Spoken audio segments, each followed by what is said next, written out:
What is going on, everybody? Welcome back to Golden Dice Podcast. As you can see, Flock's underwears, he tries to turn on his light as per every intro. I say turn it on before. They were here to see, Scott and Brian were here to bear witness to saying you can turn it on before, but Nap, he didn't want to. he didn't want to. Boom. There it is. The red golden dice. But we're Yep. probably all still recovering. We're going to try to bring the energy as much as we can, but still recovering from GenCon. And, we'll talk about each night, but we probably didn't lend ourselves any favors to not only just having a big con weekend. But yeah, we well, more specifically, use.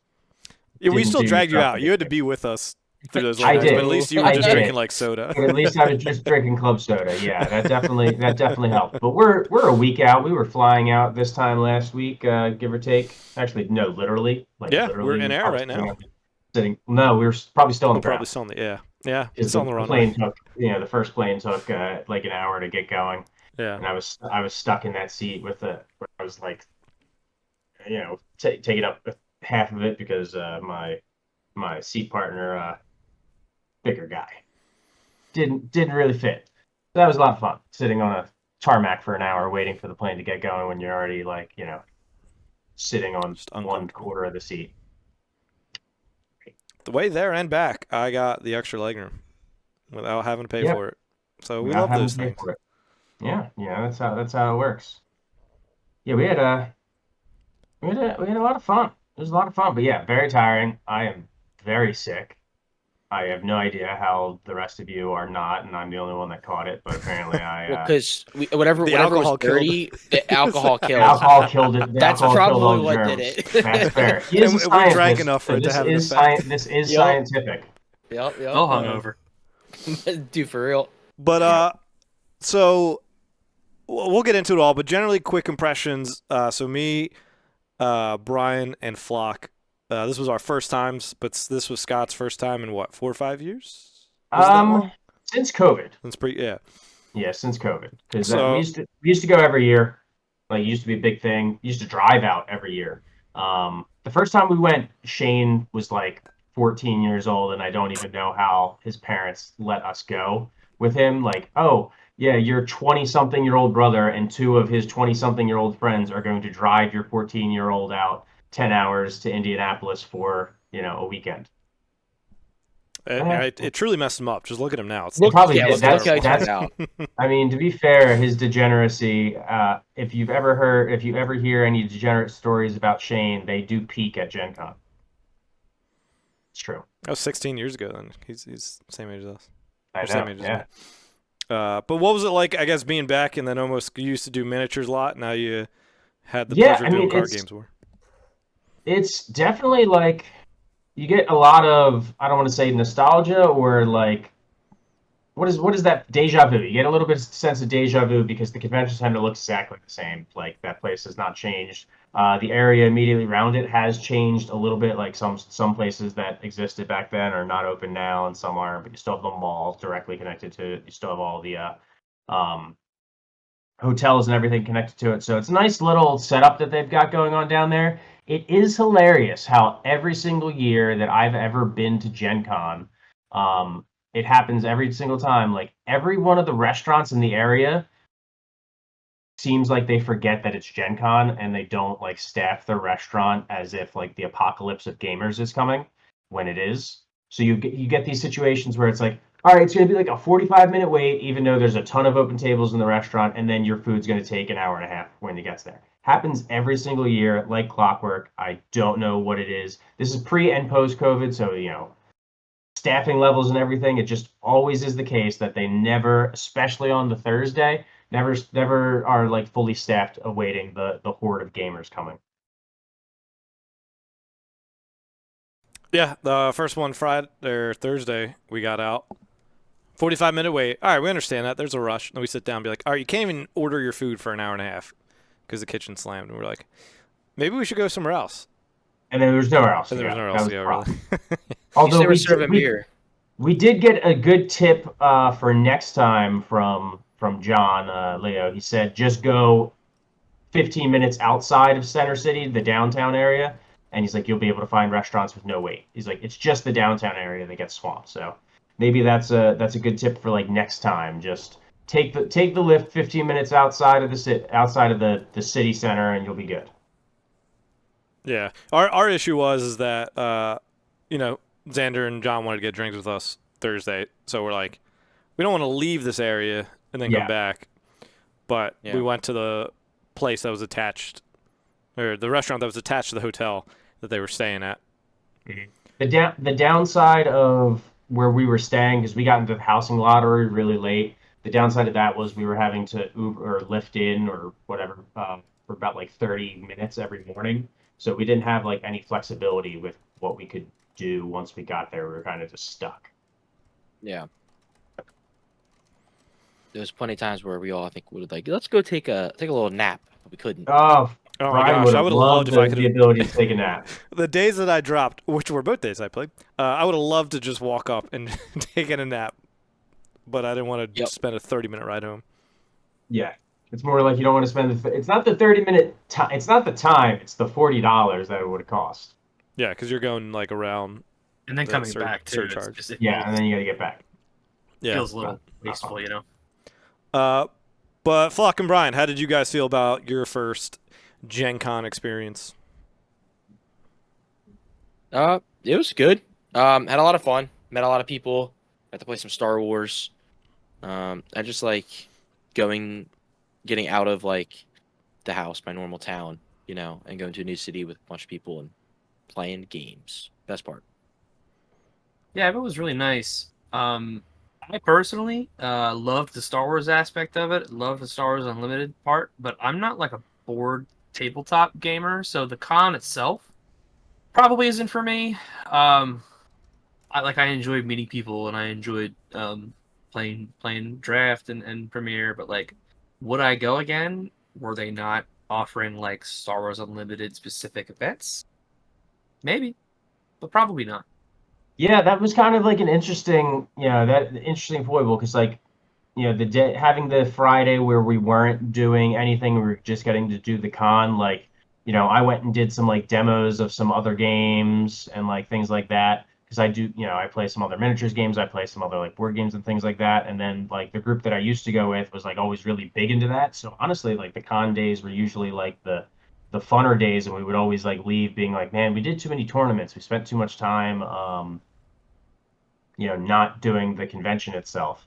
But this time around, it was more like along the lines of like, I would have probably just rather have done more tournaments just because I wasn't spending as much time on the convention floor. And part of the reason I wasn't spending as much time on the convention floor was not just because, you guys aren't necessarily like into as many games, but also we didn't have any space in bags if we had bought anything because we flew. Yeah, it's not like kind you of like one of before those you're things- just. It's one of those things. I'm like, no, I can buy one. I bought one thing. Yeah. can buy I one had thing and- space. You did. You would have had space. I would have been buying like luggage to try and get stuff back there. Yeah, you would have just had to buy Flock a duffel bag since he had a check bag and he had a personal, but he didn't have like the Yeah, get it done, carry on. Yeah. Yeah, I'm similar boat. I mean, I like demoing Mandalorian, and I kind of wish I did demo like a few more games, but that's just my kind of personality that I was just like, there were a few games where I just like stood over and like watched people play, and I got more enjoyment out of that because I was like so exhausted that I like didn't want to hop in. One time, even a judge was like, "Are you sure? Like, I can hop out. You can be the fourth." I was like, "No, it's all right." He's like, "Are you sure?" I was like, "Yeah, I want to veg out and watch you guys play a board game." You're like, yeah, man, I'm tired. I just got my butt beat in Star Wars. I just want to watch. Yeah. It was also very upsetting when I got my car. I texted. I was like, "Yep, I just saw something online of a game that I wanted to play," and I'm like, it was there at GenCon, and I didn't see it. I was very upset. It's funny. What game It was was the that? One Piece game, and I saw that, and I meant to like. It was like a One Piece check it like out. game. It was in like and I a was corner. like, yeah, I saw like an advertisement for it. I was like, "Yo, that looks sick. Can I get it?" And it said like, "Not out yet. You can get it at Gen Con though." And I was like, "Yeah, I missed it." But was that seems actually like a game Sunday you morning. could just like whenever it does come out, probably be. Yeah, exactly. Yeah, but it would have Amazon. been awesome to have it now. Yeah. I did get one game, although, well, actually, I got two games. One was The Mandalorian from, gosh, who designed Mandalorian Adventures. Mandalorian Adventures? I'm trying to remember who it's some of the ex FFG guys, I believe. And now they just make make other board games. Unexpected Games, is that? Gosh, I'm trying to remember. I'm blanking on it now. My box isn't down here yet, either way. But we ran into them Thursday night when we were hanging out with like Xander, and they were telling us about it. So we went and demoed that Friday. That was like the only game we actually demoed. Was a blast, and then both Scott and I immediately bought it. And then as I was walking around on Friday, or I guess no, this was Saturday because that 2-2 dropped. I was walking around just looking at games, and one of the ones I saw was Heat Pedal to the Metal, so I ordered that on Amazon. And just had that sent home because that was kind of like a bigger box. I was like, "There's no way I'm actually fitting this." Yeah, yeah. We used to go to Gen Con, and then we would always buy like one big game to also play like at the hotel, like on the way home, because we would like split up the ride. So there was usually like one gigantic game, like 5 or 6 player game that we would have to get. So yeah, you definitely needed the space that a car provides. Is beneficial sometimes, but flying in was very cool. Very, very cool in the sense that it took way less time and there wasn't yeah. Can you imagine if we had driven? Ugh. I would have had a blast. Yeah, I'm sure you would have. But yeah, I mean, so that was like our general extent of it. I mean, absolutely love Gen Con. Was a blast to like Brian mentioned, just like meeting people. I had several people that not only like when you sat down across from them and they saw the Golden Dice shirt and like, oh, you're the Golden Dice guys. Sometimes that can be like just conversation because you're right in front of them. But there were multiple times where people like came up, like went out of their way and were like, oh, like Jack, I remember watching you like from the Destiny days. Like there was even somebody I ran into who we played with at Kappa Cup, and I was like, dude, what a trip down memory lane for that event. Scott, you missed that. Only Shane went to that the Kappa. Yeah, only Shane went to the Capcom. It was first time out of his house. Yeah, outside of his house. It is a really weird like. Yeah, we do this weekly, bi-weekly, whatever. We put out games all the time, but like, it's such a weird thought that people like watch us frequently and enjoy us frequently. Like, not that we're not putting out, we're trying hard, but like, oh, you know who we like? You're the guys who drink in the basement all the time. I don't know. Super surreal, super cool. Everyone's super nice too. Really, really nice people. It was. Some people made the joke of when you see the empties, you know it's going to be a good time. When the video starts and you see the empties. How much of that? But yeah, no. Gen Con was overall blast. That's just kind of covers that. Yeah, I mean, I think the issue going forward is I would do Gen Con again. But if Worlds is going to be in the summer, it's going to be very hard for me to swing both of those events, finance-wise, time-wise, like, all of the above. So because of that, this might be my first and only Gen Con for that reason. And I also, like, obviously Gen Con is better, bigger, etc. than PAX Unplugged. But, like, when you consider the fact PAX Unplugged is, like, our backyard, it's easier to miss out on Gen Con. It's a little bit different in that sense. I think Gen Con's really cool because you get a bunch of people from areas that you normally wouldn't. Like you get, like the Australia crew that we got to meet and talk to. Like they're not necessarily going to be like likely to travel, less likely to travel for PAX Unplugged. Whereas Gen Con, you do get some of those like international travel. You do get like a lot more people from across the country coming for the event, not just the Star Wars event, but also like the con in general. So I think that's the coolest part about Gen Con is that you get like a broad cross section of people coming in. Yeah, that's fair. That's fair. Cool. I mean, I don't have any other like specific general thoughts at this point. We can like dive into the, I guess, tournament of how like we specifically did, and then we can kind of break down. I have like the top 8s from each day. I mean, actually, it's all 5 and 2s above that we can look at. But at least chat about all that and see where the meta is, and then kind of just go on from there. We're not going to dive too much in the set 3 stuff that did get announced, but if you haven't watched that, FFG did a live stream, the in-flight, so you can go ahead to their YouTube channel and check that out. But yeah, so the only ones that really had like notable finish was Scott was the only name that ended up on a spreadsheet in front of me. Yep, He was the only, I ended up on the spreadsheet yeah, as a bubble boy. as a bubble out. I Yeah. bubbled out on Friday. I went 5-2. I took losses. I want to say it was rounds. I don't know if it was round 2 and 3 that I took. Actually, I think it was round 2 and 3 that I took my losses. So I really kind of had to submarine back up, and I ended up with just too short of a strength of schedule. I needed I guess 5 more percentage points to get up there. Finished in 21st, so not necessarily the worst out of the 5 and 2s, but not super high. Really hard when you lose that early in the event that you're gonna expect to be able to like make the cut, but um, I'm still playing with the chance. You never know what happens, especially with like double losses and stuff like that. You could end up with like less 5 and 2s than you expected. You could end up with less 6 and 1s than you expected.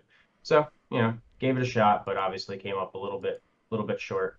I ran Green Palp, just because that's the only deck that I really You have. did? You I ran did. I'm Palpatine? I shocked. played Palpatine. Oh my I'm God. shocked. No, but yeah, it's just because it's the only deck that I've been having any experience with lately that I'm just like not waffling between like what I'm playing. For whatever reason, like set 2, I haven't really found an alternative leader and an alternative deck that I'm really like, yeah, I really like this. So I kind of just went back to the tried and true Green Palpatine, mostly very similar to what had been run at the recent like 1Ks. I guess there was one in Iowa, and then also the events that had been run in Baltimore. So very similar to some slight differences in like the sideboards and things like that. But I mean, it's a mono Palpatine deck in set 2. There's than one another. I knew that running Palpatine meant that if I ran into Sabine, I would be in trouble. And I did run into a Sabine, and I took an L from that. So obviously, like that was, paid my toll for the day. I kind of expected that to be the case, and was kind of hoping that I wouldn't run into more Sabines. And otherwise, I didn't. I didn't run into any more Sabines, so it's not like I had to fight back from a truly bad matchup. The rest of the day, I actually felt like I had pretty good matchups. I played against a Boba Green in my first round, which is a good matchup. I played against a Red Ray, which is usually a pretty good matchup, but that round ended up being like super hard fought. Where like the game that he took from me, he was able to like keep me from playing any cards for 2 rounds because of the discard effects and things of that nature. I couldn't play out of it, and then the third game came down like really close, super tight. I ended up winning with like 30 seconds left on the round clock, just being able to play through the discard effects by prioritizing more of Palp's draw. So I felt like very happy with my play in that game in specific because I was very dejected after that second game where I took the L just because of the way that the game had gone. I'm like, oh, I'm just gonna play another game like this where I don't have to play anything. The downside is the other deck that I took a loss to, and this is a recurring theme for the events that we played this weekend. It was George on his Hondo deck. His Hondo is Hondo blue, right? Yeah, Hondo's green himself. I could not figure out how to sort that one out. So obviously sitting down to against it for the first time on Friday was trying to like learn the matchup on the fly. Thinking like, okay, it's a blue green villain deck. How much different can it be than your average blue green villain deck? And the answer is enough to be confusing. Just because of all of the additional smuggle cards, I think I just got hit with metric ton of timely interventions. So just very good ambush trades for him between the timely interventions and like the Darth Mauls, and then just the sheer amount of Sentinels that deck was able to put out. Like the Pirate Tank was really back breaking in one game because I kind of stabilized a little bit, but I couldn't like get through the Pirate Tank to reassert myself on the board and get some damage through. So it kind of took the wind out of my sails there. So that was my other loss for the day. Ended the day at 5-2. Crossed my fingers, hoping, but I kind of knew going into the last round that it'd be really unlikely that I would make it. And then in the end, yeah, I ended up in 21st. But what can you do? Just got to get to the record to make the cut, and that's all you can do about it. Yeah. Yeah, I'm curious to see how like Green Palp does evolve too, because I think it's good, but part of me is just like I wonder if just missing some of that blue package sometimes can be the downside of some of your stuff, simply because like Probably less so for Hondo, but like as I was playing the Kira matchup more and I played like a Palp Green, it actually was super relevant how like I could give my stuff shields. And it's like normally Yeah. Palp would beat the mid-ish controls, but if I just like shielded my Avenger and was able to like, you know, put pressure on to make you flip earlier, then like there's nothing you can do about a shielded Avenger essentially.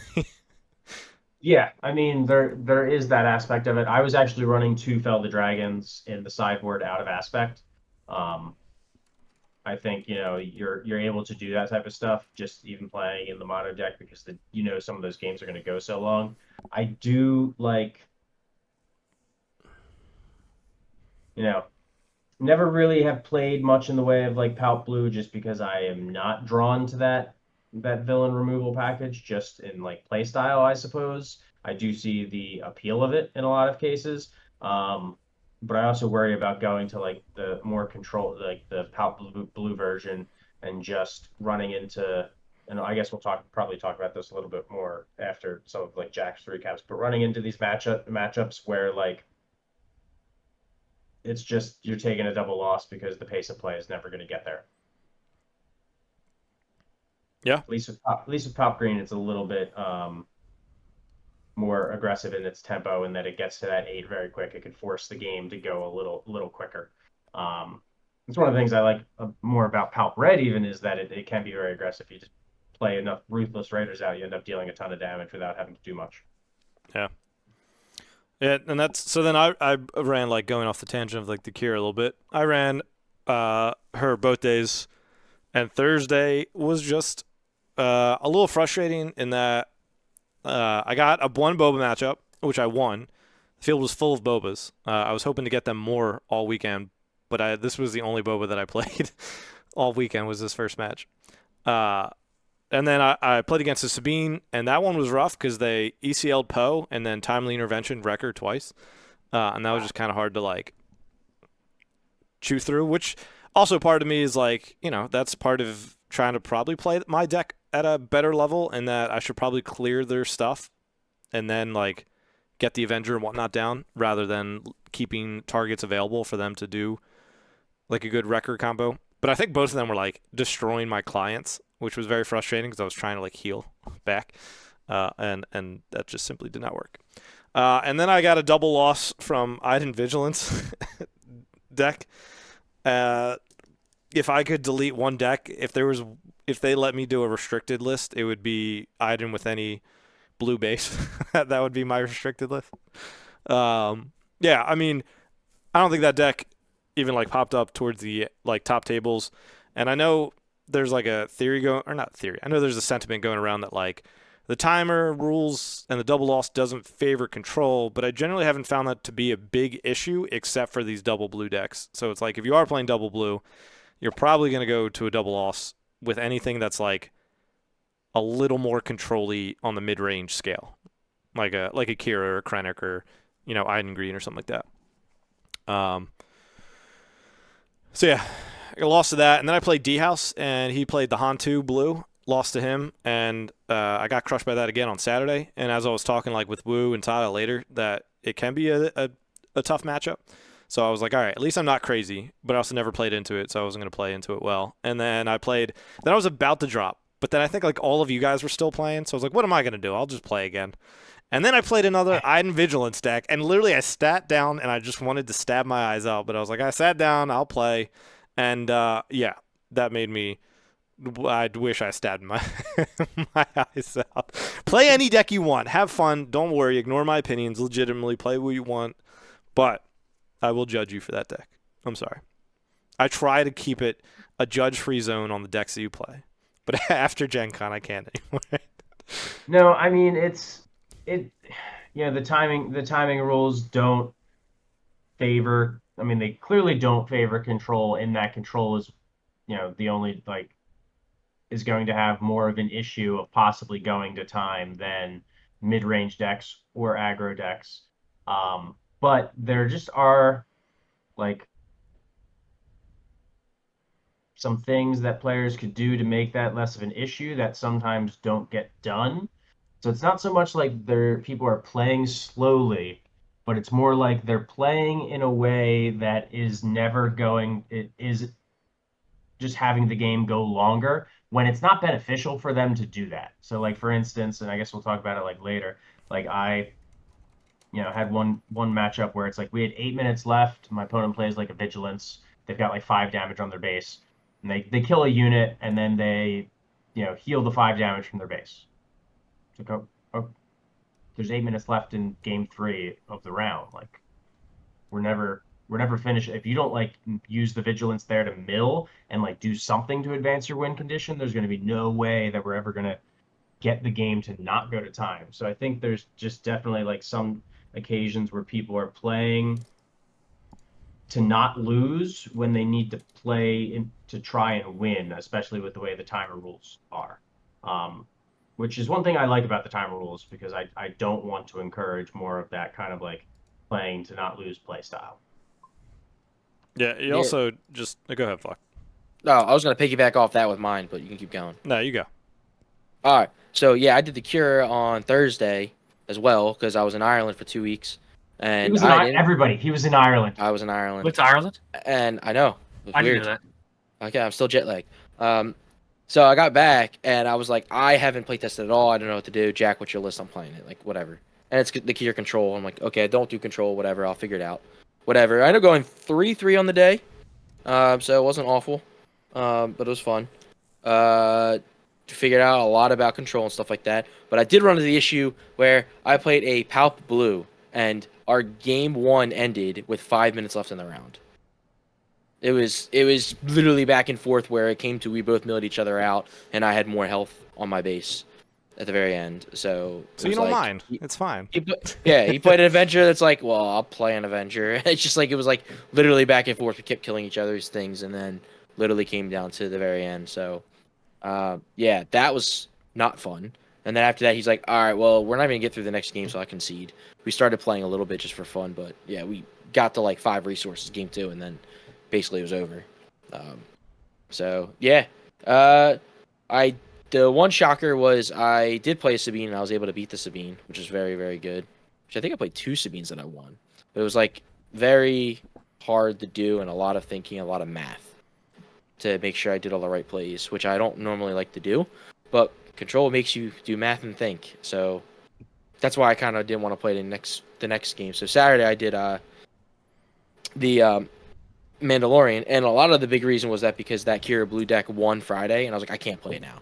I just can't play it. So I went with the mono yellow Mandalorian, and I made Monolorian. And I literally made everyone's life miserable with just exhausting and bouncing their stuff back. And I thought it was amusing. And the best play I had was Sabine turned, and I had Greedo out there, snapshot reflex on Greedo, deal damage to Sabine, doesn't kill her, brings her within 4 to less remaining HP, exhaust Mandalorian to exhaust Sabine. And then Greedo died, so I was like, you know what, let me see if I can kill her. Flipped over an event and was able to kill Sabine on her flip turn with 1 resource spent. So that was like awesome. And then I had a Leia that was like a 7-3 with like, and there was two first stormtroopers, and I kept exhausting one and shielding her up to, not let them attack her, and I just kept doing 7 to the base. So that was like, there's some fun stuff you can do with that deck. But yeah, and also just building up Mandalorian and capturing stuff with his rifle. It can be fun. That's all I got. I got nothing else. I guess I'll go since I'm the only one left. I decided that into a field of whatever, I was assuming to see a ton of Sabine. And on the first day, I was correct. There was a ton of Sabines there. If you look at the top finishers, there was like at least 5 or 6 Sabines in that list. So it's like, Bob was probably a good choice.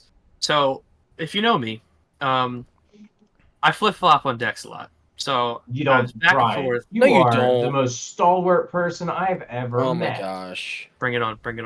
So I'm flip flopping back and forth, and I'm green boba, yellow boba, green boba with Maul, green boba with Vader. So first round I sit down and I'm very confidently playing mono boba. I've decided, right? So here I come. Boba hits the table. ECL hits the table. I play my very first game. Hondo is across from me. I'm thinking, oh, Hondo, this is interesting. He's got the altered base. It's very cool. And I'm thinking, man, I don't know how to combat this. So I'm throwing Cunnings at him. I also ECL'd, and then I lost the first game. Not even really close. I kind of faltered throughout. And as I'm shuffling back up, I'm realizing this is a mono Boba deck, and ECL's on the table. So I've once again pulled a 1K mistake, and I immediately conceded round one. I lost game one, and I conceded, and I said, I am so sorry because I have been flipping off and back and forth. I messed up. Oopsies, whatever. So I lost game one. Go ahead, Scott. To recap, you essentially brought mono Boba, but flipped ECL as your base, and we're playing essentially your Cunnings and your cartel bouncers should have been costing +2, and you didn't have the other. And George was like, I was wondering where the green cards were. George didn't catch it either. I was like, whoops, my bad. This guy can't be that stupid. No, but I am, and I can be. So Yeah, you did it on purpose, though. We all know it. There was a reason why I was too upset, but we'll get to that in a little bit. Thursday's kind of a blur for me. I don't really remember all my matchups. I do want to say that the notable ones of the day were George's Hondo Blue, and there was another player. I think his name was Christian. I think it was Christian. I'm not sure. But this person was playing a Bo-Katan deck that absolutely stomped me. The Ping and Fen Rao absolutely shellacked me into submission. So I went 3-3 on the day on Thursday, and I decided to drop because at the end of the sixth round, because I was like, I kind of missed it, and I'm a little EP, so I'm gonna stop. Friday we enjoyed a nice draft, and then Saturday we got back into it. And Saturday I decided, you know what? I'm actually gonna bring ECL on purpose this time, and we're gonna figure out how to play Boba with Vaders and OBs and the green cards that were meant to be in the deck when I put ECL on the table. So I did pretty well, I think. I have all my matchups, and I'm just gonna quickly run through them. I don't want to. We've said already. But yeah. So the first one was Symbiode on KTOD, right? Is that who Sim? Yeah. So yeah, he's not like a KTO like team, but he is he's the meme lord over in the KTOD channel. He gave me a numpty sticker after we finished, so and a recording of some CD. Yeah, but CD, they have like an AI generated CD of like songs dedicated to like all the KTOD members. It's I have it as well. It's something else. It's genius. Yeah. So he was playing Palpatine Green, which was a really tough matchup. I won the first one and lost the other two. I was pretty proud of how I played, though. It was very close. Yeah, Shuffled Fate. I was pretty proud of how I played. I did manage to take a game, and then game 3 was actually fairly close. I dropped the little secret tech in there, which isn't that big brain or anything. I put a 1 of Traitorous and a 1 of Reinforcement Walker. Got the Reinforcement Walker on the ground and was able to kind of claw my way back, but he flipped Palpatine, stole it. I waylaid it back to my hand, replayed it. It was kind of a long, endless battle. We ended up with like a little bit of time left. I lost that one. No big deal. I kind of didn't expect to win it. Round 2 is Palpatine Red. I did sneak this one out somehow. Really, really good game. Great opponent. Round 3 was wild. We went to 30 seconds left in the round. It was a Han Green player. And I had to kind of adapt how I was playing because he was dropping all kinds of good stuff. And usually, I mean, I kind of go more face when I'm playing Boba, but I had to play around Han unit a lot because he dropped a lot of Han units. But very close. It was within a couple HP and a couple seconds, and that was the lunch break, and I was past my limit. Right, I had to go beyond after lunch was there. I was feeling real sleepy. Round 4, I ran into none other than Mike from Unplayable on Boss Green, and that was a fun match. We literally like across the room, in Always Sunny when Charlie and Mac are at the restaurant. They're like looking across the room. That was me and Mike when we saw the pairings. So that was a fun casual game. He absolutely outclassed me. The only fun notable play from that one is when I round 1 played Greedo, and he also or was it round 1? No, it was round 2. Crazy. Listen, I'm dead. Calm down. I'm getting there. So I played a Greedo, and he bountied it, And I had no good draw on that one, so I just made him buff Greedo and put Boba's armor on him, so he couldn't ping me to death. He loved that. Buff Greedo can't hurt you. Lost that one, and then I won the next 2 games. I found my first being green of the event at round 5. Somehow clutched that one out. Ran into a Boba Green mirror after that. That was a slog, but also clutched that one out. And the last game was against the Boba Yellow, which I absolutely got dumpstered on. Just had an answer for everything. Cunning's an excellent card. He played really well, and that was it. But it was a long, exhausting Saturday. What, Scott? I said Cunning's so good. Cunning's excellent. Cunning's a very, Very good. Yeah. I don't think it's ever going to be bad. Yeah. I mean, I'm sure cards are going to come and go, but that one's going to be up But in the Cunning top is 10 forever. forever. Cunning is immortal. So that was my day. I'm exhausted. And here we go. Numpty Certified stickers. numpty. Yeah. That was what I was referring to. Yeah. I also have KTOD these nuts.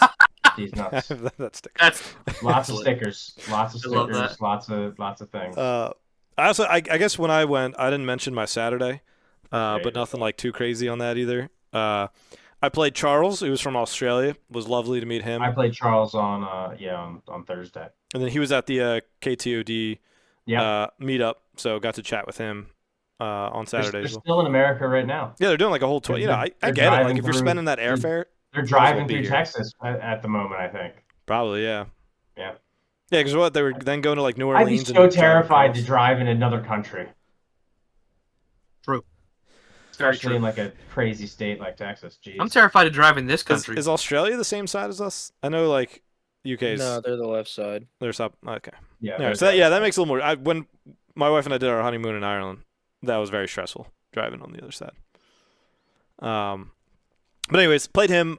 He was Ray Red. I was on Kier again, and I think that's just a good matchup for me. I can ramp and get out my Avenger before he can play Crate Dragon, and that's what happened both games.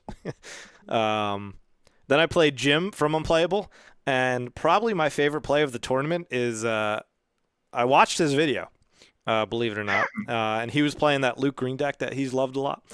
And I know that he likes to go off with Maz in the early rounds to create some of that pressure, and then have like stuff like like Luke and Home 1 and whatnot to help finish it out. So I knew that Maz was a big deal. And I was sitting there, and I think the first game I just like powered the dark side of her or something like that. Game 2, I didn't really have any great options. So the only play that I had, I was staring. He played her again, first action. So I was like, all right. The only turn 1 plays I have are Inferno 4 and the High Bolin Enforcer.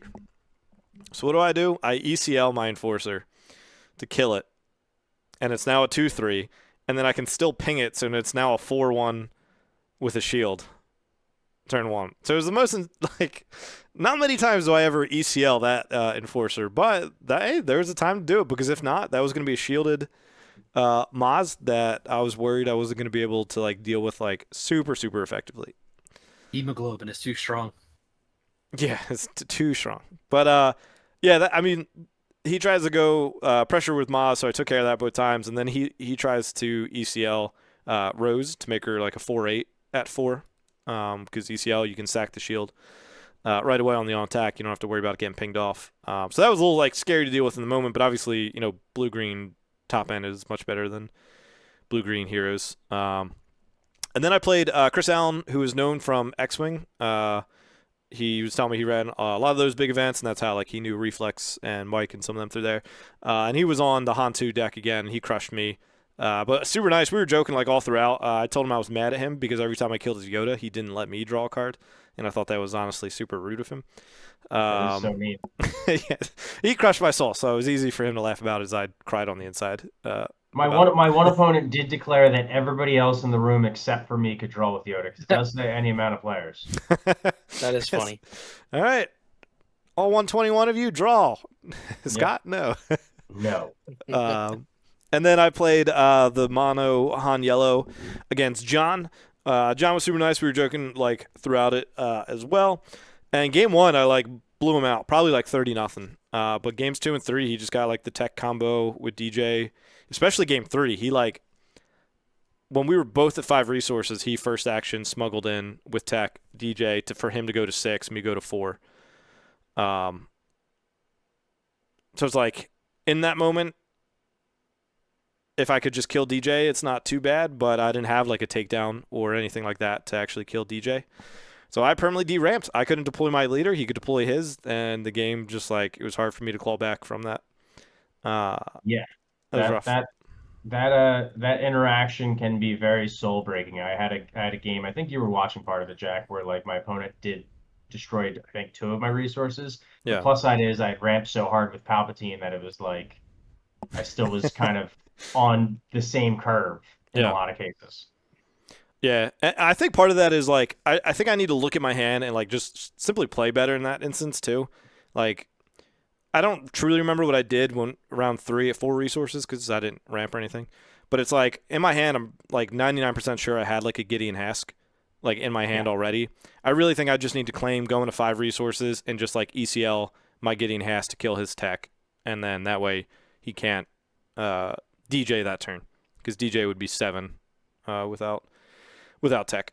So that was like some small things there. I think I just kind of like screwed up along the way, and did not do the deck justice like Wu did going 7-0 on Friday with it. But he got to play Boas. I didn't play any Boas. I'm gonna put my hat on that and say that's the reason I suck. But there's many. There's many.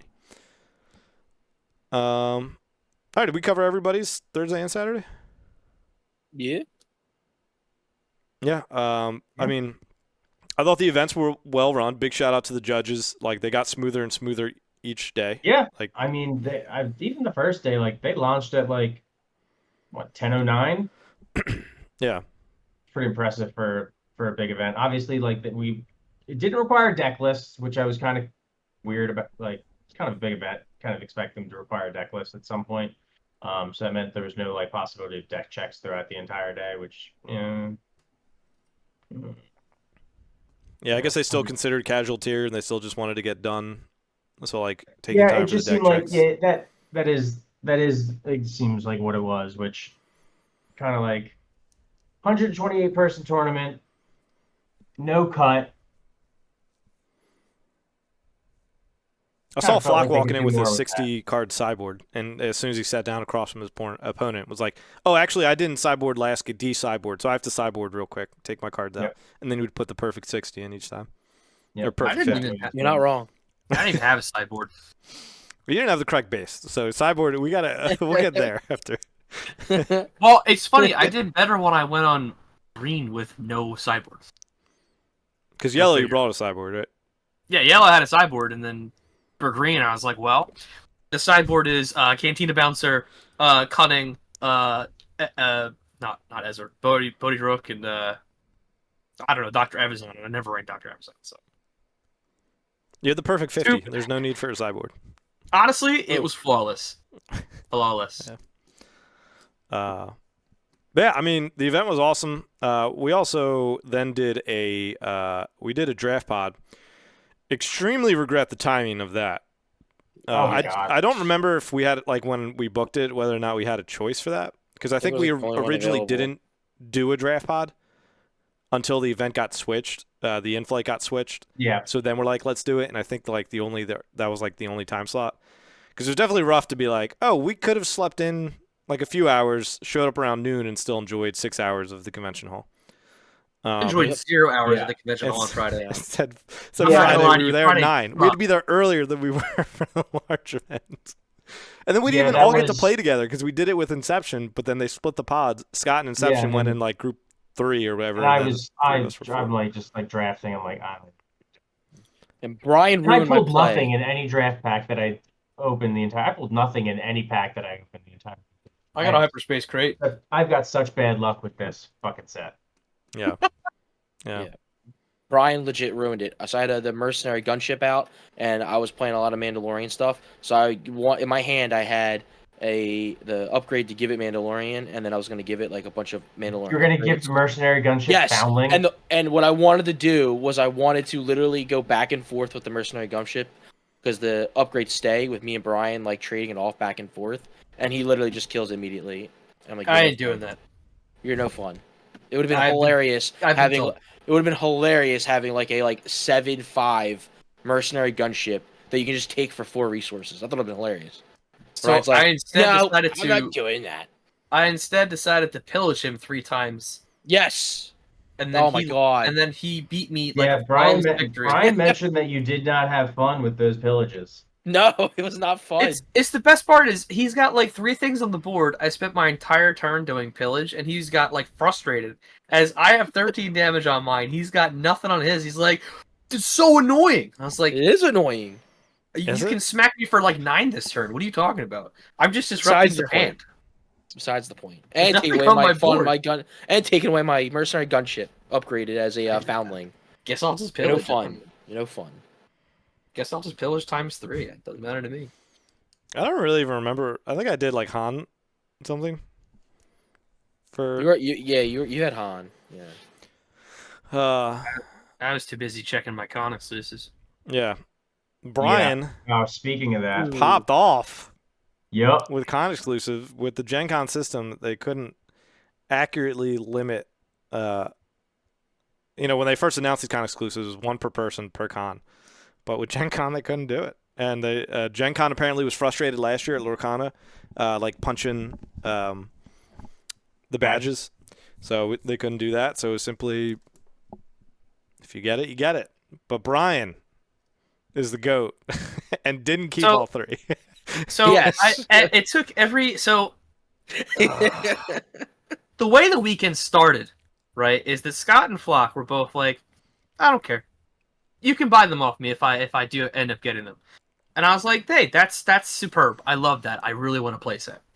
And the first day it was kind of a mess. Everyone was like, I didn't get it. And here I am bugging the people at the GenCon website. I'm hacking the system, hacker man, right? I'm just refreshing the page, whatever. And I ended up getting. He's got that magic. I've got that iron determination. And before you be like, oh, this guy, let me tell you that nothing else in my life is going really well. So I needed this, all right? I needed this bad. So I got the first day, and then the second day I was like, there's no way I'm going to get it twice. And we're all sitting at the draft. Everyone, we agreed in our pod at 9 o'clock. We were like, all right, so we're all taking a break at 9, and all of us put the cards down, picked our phones up. Even the judge who was walking by was like, I'm going to come back in a little bit. I see you guys are occupied. I think I know why. And it was sold out, and I had managed to get it in my cart, and it sold out, and I just did a Hail Mary like 20 minutes later, and it was like, okay, good to go. I got another one, that was Jack's. And then, just, for whatever reason, we all tried it on Saturday, just because, why not? And I managed to get another one. And as I got the third one, Flock looks at me and goes, huh, I kind of want one now. Flock's like, I got FOMO now, Jack. Yeah, dude, seriously. And I looked at him and I was like, all right. There's a group chat we're in with Flock's girlfriend, and the group chat's literally called FOMO Flockton. It's a real thing. It's very true. It's very true. So it took every nice bone in my body, but yes, I did spread the wealth. Sorry, Scott. It's like I said, I was quite literally only in the thing with the purposes of getting them and then pawning them off on someone. Yeah. That being you for the cheap. But yeah, I was not interested in keeping. It's one of those things where I'm like, I'm not like the swaggy gamer. I will opt for the regular version, although the hyperspaces, the whole thing is, it's like a mid-tier category. Now it speaks to me. But no, there was no way I'd ever be keeping those cards. So I was just in it to try and win some money. Well, Flock and I were having a conversation actually about this, and after I opened them, Flock was like, I don't know if I could even play with these. They just look so good. I do the rifle shuffle, blah, blah, blah. And I was like, he makes a good point. They're in my decks. I got over that really quick. But for a minute, I was Took me back. contemplating my life. You almost succumbed to the wisdom that is Flockton. Yeah, I snapped Yeah, out of it I'm so pretty quickly. terrified about riffle shuffling my cards. I haven't even taken it out of the box yet. That's how scared I am. You know what? I'm gonna need you to open that because I want it back. I will. No, I literally just got. No, I it's haven't fine. even finished sorting all my cards yet. I'll do that. Why is that? Why is that? Is there a reason for that, Flock? Oh, because I was in Ireland for 2 weeks. Oh, okay. Got it. Oh my Oh, god, yeah, he was in okay. Ireland He was in Ireland. for Bubba 2 Ware? weeks? Wow. But where? But it was good. But yeah, Did you kiss the Blarney Stone there, Flockton? What's up? Did you kiss the Blarney Stone? What the heck is that? oh my And that's goodness. He went to that's Ireland what I and he doesn't even expected. know what the Blarney Stone is. No, I was working. Sorry, He also, he didn't leave Dublin though, I'd assume. I didn't even go to in Dublin. Oh, where'd you go? I was in Clare, where they won the hurling final. So it was literally like 3 straight days of like 4 a.m. partying, being woken up. I won the hurling finals on Sunday morning. But yeah, that best part of that was going to a bar with the locals cheering for their local team. They actually win basically their Super Bowl. That only happens like every 15 years or 20 years, they said. So pretty nifty. We only hurl every 20 years. I hurl every 20 days. Minimum. Amazing. Amazing. But yeah, I mean, so that is there anything that I don't know. My sticker came in. I haven't put it on yet. My golden dice that I ordered off. Good. Whatever. I dig it. Stickers. I was also, as soon as I ordered that sticker, I was like, why do we do that? And why do we not just do like Sticker Mule or something and order like 50? Although The I don't sticker's understand like what this $3. little. It's got like this little, Yeah, a little tag on there. udder down here. Yeah, it's got like a Got a little. little Got a nipple. little- That looks yeah, like a little milk it. something. It's got a dick. It's got a dick. Anyway, can you milk me, Greg? Yeah. Look, I didn't think we I think we covered everything of our end of that. We'll quickly touch on like the meta outlook of that going into showdowns coming up, but like on our end, is there anything else we wanted to mention? No, we all did meh. Yeah, I was more so just going for casual, having fun. I probably bring a different deck if I really wanted to try to win. I was just trying to have fun, mess with some stuff, and I mean, we probably should have practiced. that too. But you were in Ireland. Yeah, and I Really? worked the whole week before. Like the set came out Friday, and then I was gone Sunday to Saturday. Yeah, The only thing. Yeah, I mean, I played a deck that at least I was familiar with, but yeah, it would have been nice. Not that I would have practiced, and I mean, I lost to Sabine's and then Familiars. George and his Hondo, so I was kind of Yeah, we wouldn't have gotten any reps on the Hondo. No, wouldn't have gotten any reps into the Hondo. at least not a good He's Hondo. got some legs. I think George, I think he topped with it one day. Yeah, I think he got top 16 one of the days. Yep. I mean, we were. Brian was close, man. That was one of his first decks. We just never pushed it far, and you were doing well with it too. George got top 8 on Saturday. He went 5-2. He was the top 5-2 by the way. Okay. With Honda Blue. Yeah, I mean, just all that extra XP and just like extra resources, like Yeah, I mean, it really makes a difference. Kind of just Covert just strength. XP on some stuff. Covert strength is really good. Hondo Yeah, just agree. does not die with that Agree. card.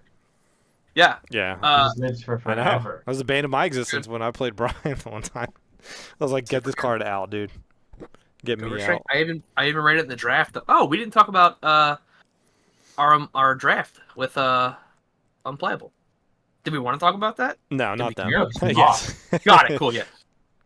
Actually, We were trying you and D House probably don't want to talk about it. No, I Everybody don't. I else just is Oh want my god, it's the game that would never end. Two of the games would never end. Yeah, me and D House never ended and took forever, and then we looked to the side, and Brian and Jay's game was still going. So if you're running a draft tournament, please run it best of one, because there are definitely some decks in this format, some drafted decks in this format that will not finish 3 games. It was so funny. It was Best so of funny. one. That was a great game, though. But Jay They and I were. both- They were actually great games to watch, but it was also very painful at times. Jay and I must have played at least 8 Sentinels that game a piece. I don't know. Pike Sentinels, Super Commando squads. The tank came out. He had the Because wilderness. you were Hondo fighters Blue, or right? whatever. And he I was Hondo Ray Blue, and Red. he was Ray Red. So the game that was the game that never ended. It was It's still going on apparently. And so close. It was so close. As we were drafting, I realized that both Jay and I, when we were sitting next to each other in the draft, were doing Ray. But I saw that he was going red, so I went green. So I was Ray green, and I played against D House. I don't even remember what he was playing. Definitely had Blue Villain in there because I remember him playing the client and stuff like that. Don't remember anything else really. But I had Echo. I had 5 Sundari Peacekeepers. I had 2 Cargo Juggernauts. I had 5? Ray as a leader. Yes, 5, because they all just nobody was taking Green Hero. I would pass on them because I was like, I have 3 of these. I don't need any more. And then they would still get passed back to me. I was like, okay, I guess I'll take 5. So like D-House legitimately probably did 70 damage to my base that game. But he just couldn't. I also had with the one drop, the Clone Deserter or whatever. Like, literally, and the game ended on mill, where we both had units alive, but I was going to be able to do damage, and some of my units restored. And then also it was funny because he gave a bounty to one to like try to heal it or something. I think he maybe put top target on my thing, but then he was going to kill it with Django, and Django's is not a May. Like if he kills something with a bounty, he draws a card. So he would have then taken 3 damage from trying to draw a card off that. Ooh, we got a doggo appearance. Puppy. Doggo appearance. I'm trying to coax him up further, but he doesn't want to. Come here. I know. I know. You're so excited. But that was fun to just play with the unplayable guys. We've been talking about that for a while. It was fun to sit down and just do a draft. There was an endless legions that got passed all the way And around. it honestly would have been playable in those games. In my game, if I grabbed that, I would have won. Yeah, you should. I got up there. I got up there, and I thought, you know what? Never gonna play this. And then I was sad the next time it came around and it wasn't there. Yeah, But it was a blast. They're a bunch of really cool dudes. Yeah. Yep. A lot of fun to and play with. everything. And then we also, I mean, I was going to mention this at the end too, but Scott did an interview with Danny. Dandy. Danny. I interviewed Danny was Dandy during the Dandy interview. Schaefer. Dandy. that is already posted if you're listening to this podcast, which comes out on Friday. That interview came out on Wednesday, and we're also, if you're somebody who really just doesn't like to sit through recorded, which probably not because you're listening to our podcast as I say this, but Deploy Your Leader is going to do a written version of that as well. So if you prefer to read it, that option will be there as well. But Scott did a great job with that. Danny is awesome. So Dandy. Danny was dandy. Yeah, so that's out there. I think that covers like. That was what I wanted to shout out. The FFG staff is just awesome. Yep. Everyone that was there was so in it. And they were like working, technically speaking, and then also having to like, enjoy the festivities afterwards. Like, I'm sure they are spent. Some of them just flew out to enjoy the weekend too. Yeah, but then they still get roped into all the stuff. But yeah. Because I think the working ones were like Tyler, Danny, and John of the like developers, and then the rest of the ones that were there, which was literally the rest of them, were coming out. They were doing drafts and stuff towards the end. They were signing stuff, talking to people. Mm-hmm.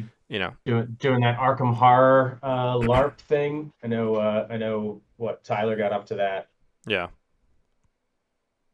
it was awesome. Yeah, it was awesome to get people. Drinks and chat with them too. Yeah, they're just all of them just love the game. And MJ, they passed me a Darksaber in draft, so MJ is the GOAT in regards to that. Yeah, that's pretty. I would scoop that one up just because I opened nothing in any of the packs. I hate this set. Well, look, the game knew you only played one color, so not even you wouldn't even run Darksaber in that color. So like this guy doesn't need those cards. No, that's it just knows. Yeah. It's annoying. Yeah, I think that covers it. All right, so we'll quickly skim. I'll just do the top 8 just to like not go into the depths of it, because especially like 8 through 16, it's really just strength of schedule for 5-2s. Yep. But day 1, we had Han 1 yellow, Akrenik green, Boba yellow, Sabine ECL, Sabine yellow, Sabine ECL, Han 2 blue, and Sabine yellow for the top 8. So even within the top 8, there's... And then Sabine made up a lot more of the... Also made up like half of the top 16. Was 8 of the top 16 as well as 4 of the top 8, yeah. 8 total, yeah. So yeah, it was Sabine day. I'm surprised I only ran into 1. Yeah, I hit 2 and went 1-1. Against it. I forget the stats. I wrote the stats down. I even texted in our group chat. but I think that was just one of the later days that I did that for. I think I was just Saturday, so I already forget that. But it was like 25, 26, 27 Sabines or Yeah. something like that, even Sabine on was Saturday. Sabine was like the most run deck. Yeah. Which, I mean, but it wasn't like an absurd amount. It was only like, 1/6 of the field. Yeah. And it's also like it's such an early point in the meta where it's like, to me it almost just reads more of a factor of like run aggro into an unknown meta rather than try to build a control into Yeah. like something what you're not sure of. To me, it doesn't scream Run Sabine's broken more than like No, run aggro when you don't know what you're gonna do. yeah. And it's fine. I mean, I mean, especially with the results the next 2 days really not going Sabine's way. Like we saw, like, if it had been all 3 days of like Sabine making up 8 of the top cut, you might have something to say about it. But since Yeah. it wasn't the case, like I can't really say too much about it. That's as a consummate Sabine hater because I play a deck that she dumpsters. Yeah. And then of that top 8, shout out to Inception. Justin, he got 6 with Sabine ECL, so he got top 8 that day from Garbage Rollers. Yeah, but he's playing Sabine. So Yeah, cancel out. That's what I told him. Then we'll hop over to day 2. And then Woo, my boy, love Woo. If you haven't checked any of his stuff out, please do so on YouTube. Amazing. And he topped and went 7-0 with Kira ECL. Then we have a Krennic 30 HP green. Then Boba yellow, Han 1 yellow. And the fourth Han was the same one that won the day before. Then Krennic green, Sabine ECL, Palp yellow, and then George with the Hondo blue for top cut. So we go from 4 Sabines to 1. And a lot of that just villain green in there. With Hondo, Palp, Krennic was in green, Krennic was in green, and Kira was in green. You said Palp yellow, right? Yeah. Yeah. Which I want to see that. He was the Nick was in 7th and the bottom 6-1. But yeah, still going 6-1. Bottom 6-1 is still pretty good. Yeah, I'll take that over literally anything that I did in my entire career of Star Wars Unlimited. So that was day 2. We saw a lot of and if you go down, there's a lot of like Boba 1s that you see as well, which probably help push some of the Sabine out into that. So of the top 8, shout out to Woo and George. Sorry, not to push the rest of you away. I just don't know the rest of you where I know. I just don't know you. And then the last day, day 3, 1 was Boba yellow, 2 was Boba yellow, 3 was Boba green, 4 was Han2 blue, then Kira green, then Sabine yellow, then Sabine ECL, then Han 1 yellow. So in that, shout out to Mike Gem, on Kira green. They went to 30 HP. They swapped that. They did some tweaks to Woo's list to help with the aggro matchup. Went to 30 HP, did Childson, etc. Shout out to Frank, who bought us all champagne at the KTOD. Oh, yeah. meetup. Bought everybody some champagne. And then Ryan is Rebel And Resource, if you have checked out any of his content. He is the Sabine Yellow guy, pretty much. And then I said top 8 only, but I got shout out my boy, Matty Gem, Kira Green, 16th place. He got a playmat. So Matty snuck in there. But yeah.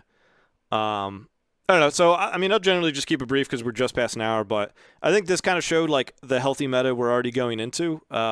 It wasn't like day 1 was dominated by Sabine and then more Sabines were like, oh, this is broken. Let's keep playing it. I think there was stuff to like rise up and meet it, and there was some good diversity within it. And there's still just plenty to develop. So I was happy with how everything shaked out. Almost wish there were a little more set 2 leaders in there, but we saw some Han 2. We saw Kira. We saw Hondo pop up. So. Yeah, I asked Danny about that. That was like kind of one of the questions I posed to him in the interview. So you can check out, the designer response to like how do you design around, watching out for power creep, but also getting the new heroes in. I think I think the meta itself is pretty healthy initially. I think it's the internal balance that is off in some areas where it's like, why would you run Cad Bane over Boba? Why would you run, Jabba over Palp? Why, those types of things where it's like you've defined a certain archetype For of deck. swag. For swag, that could be a reason. But like, why would you run XYZ over Sabine where you haven't been able to like, you've defined something, you've set the bar, and like how do you kind of like move around that bar? And I think a lot of the set 2 leaders just come in like a little bit lower than their set 1 counterparts at the moment. And that's I can understand how that occurs, and it's really tough to design around. Like how do you design an aggro leader that's better than Sabine? I don't want to like you don't obviously don't want to just make it strictly better, but then also like how do you design an aggro hero leader that or an aggro leader in general that's going to be like comparable to Sabine but also not pushing that envelope. It's really hard to do. Yeah. But it's interesting that they've been able to like push some aggro stuff in like villain, which has less of that. And then also it's going to be interesting to see like what they do as far as like control on the hero side, which again is not an area that they really have as much traction in because most of the control decks are villain. Yeah, I'm very excited to see set 3 for that aspect of it. But yeah. I mean, most like the end game control decks, because you could look at that hot yellow deck and say that is a very that's got a very control oriented aspect to it. But that's more of like a resource denial type control and not just playing like, you're playing Avenger, Devastator, like you're not setting up that type of end game. Yeah. But yeah, I mean, I'm excited. I mean, I think a lot of these top decks, like if you're starting to make your gauntlets and tests for the Sword Showdowns, which shouldn't they be in August? There's 2 months after the set 1, but I thought everything after that was supposed to be a month after, but I haven't heard anything about that. So don't know if that got knocked back. And then planetary qualifiers in October, which were all registered for the 3rd weekend in October. We'll be at the Maryland one. Yep. And I also signed up for the Rochester one. You did do the Rochester one on the 12th? On the fence. I gotta see my boy Alan. I'm being coerced too. Couldn't you guys just do the other New York date that's like 4.5 hours that he would probably also go to? Or is that the same weekend as Maryland? Do you even know? I don't know. Did anybody think these things through? Did not do my research. I didn't buy a ticket for the second one, so Rochester's not that far. Rochester's pretty far. In a car with you alone, I don't know. It is pretty far. I'll just go fast. No, yeah, the other one in New York is on the same weekend as Maryland. And never mind, gotta do Rochester. So yeah, you'd have to do Rochester. We'll get a hotel. You guys learned your lesson, right? Should we get a hotel that night? Probably. We did. Oh, you did? I thought you did. We got it at like 3 in the morning. Yeah. Oh, that's what it was. So we'll plan ahead. We'll get one sooner. That's what it was. Leave a little earlier, and we left in the middle of like a blizzard, so the first half was a little slower. It was also very much like a night before decision where we had to. What was that? Like you decided at like 6 o'clock at night, and we were like on the road by 7 or something. Well, originally I think I had planned Saturday, but like something fell through. And then Mr. Chip was just like texting me, just telling me to go. So I was just like, all right. You just got antagonized into it. Let's do it. Yeah, it was great meeting Chip and hanging out with him and stuff. It was awesome. But yeah, everything else was a little stressful. Quite a memorable night. Yeah. But yeah, so we'll be at Maryland. Be sure to say hi. These guys will be at Rochester.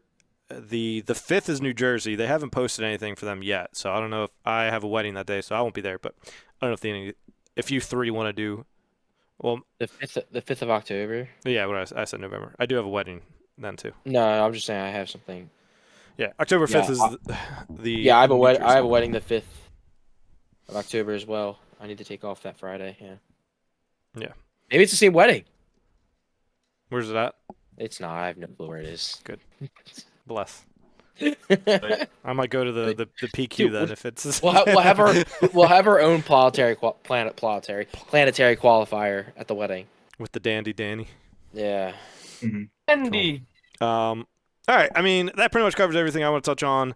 There's still a lot more to cover. Still the stuff to talk about for set 3, but we're over an hour, so we want to hold everybody else too long and ourselves too long.